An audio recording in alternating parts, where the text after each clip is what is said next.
Good morning, consumer law students. It's Tuesday, April 7th. You don't know this, but this is the second chicken I've had to go through today. Actually, if you're in English class, you do know this. If you watched the English chicken video, I had a little chicken, and she was mean as a snake and bit me. So she's back in the coop, and I picked a calmer chicken.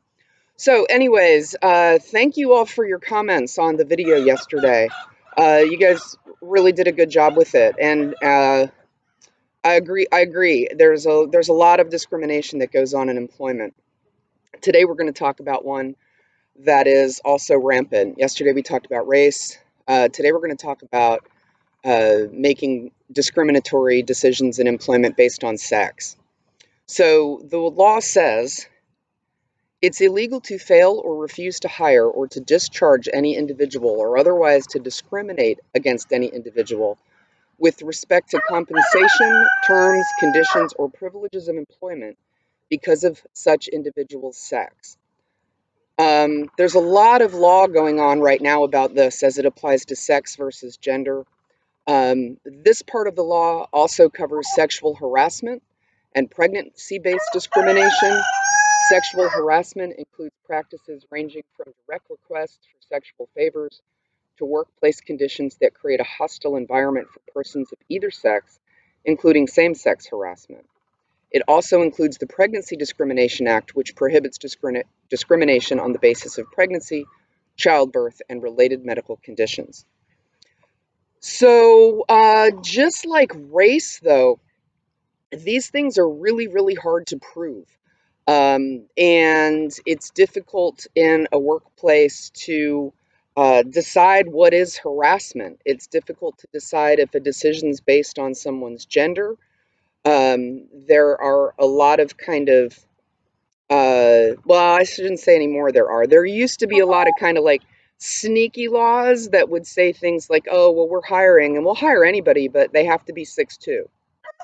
Well, while there are women who are 6'2", the vast majority aren't. And that would be a rule that said that we're mostly looking for men. Similar things like how much weight you need to be able to lift, or how many push-ups you can do.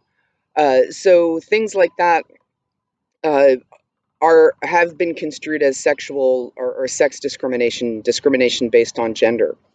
Interestingly, one of the first cases in discrimination was for airline flight attendants. And way back in the day, they used to be called stewardesses because it was all women and they all had to wear, kind of business professional but kind of provocative outfits. And the airlines fought against gender rights because, if guys wanted to be a flight attendant, they couldn't because they weren't a stewardess. The airline said that the stewardesses provided entertainment, that people were flying and expected there to be pretty attractive, attractive, use your best imagination, women as flight attendants, so that they were just doing what the customers wanted and expected. And the courts came in and said, no, that's ridiculous. Anybody can do this job. It doesn't have to be a female doing the job. A man can do the job just as easily. And of course, the discrimination goes the other way as well, where women are denied opportunities that were historically preserved for men only. Think doctors, lawyers, things like that. Now, I think 2020, we see a lot more crossover. Back 20 years ago, a male nurse would have been almost unheard of. 40 years ago, a female doctor was a novelty. Now we see lots of crossover and more gender neutrality. But the reality of discrimination in employment still exists, of course. And it's very difficult to prove if someone is, for example, if someone goes on a job interview and they're visibly pregnant, obviously pregnant, the employer may look at that and think, well, I don't want to offer this person a position because, they're only going to be here a few months and they're going to leave on maternity leave. That would be discrimination based on pregnancy status or childbirth.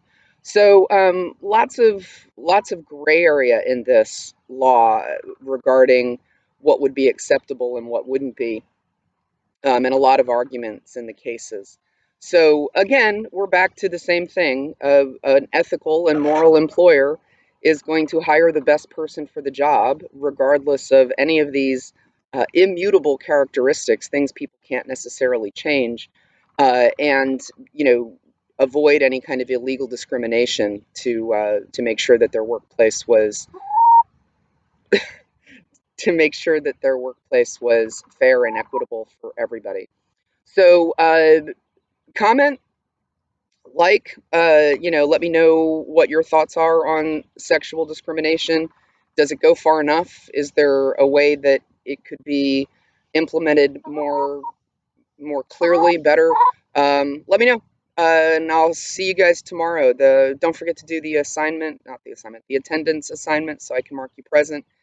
And I'll come up with something for you to earn some points this week. The grade book's closed today. Grades are going to get posted, and third quarter ended yesterday. Um, Report cards go out the 15th electronically, and so we've got a little tiny short fourth quarter, and we'll just keep working through it. Keep your heads up, keep safe, be kind to each other, and I'll see you all tomorrow. Have a good one, guys. See ya.